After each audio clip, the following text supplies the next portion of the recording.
এই একা ছিলাম রে ভালো, কেন যে বিয়া করিলাম।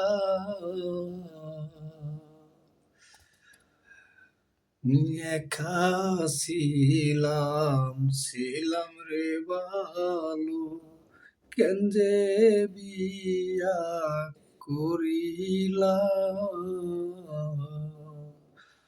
বউয়ের জ্বালায় আর পাহাড়ি না রে, মাটির দেহে আর কুলাই না এমন ভাবে, আর মারিস না ও বউ, বিষ খাওয়াইয়া মাইরা ফালায় এমন ভাবে, আর মারিস না।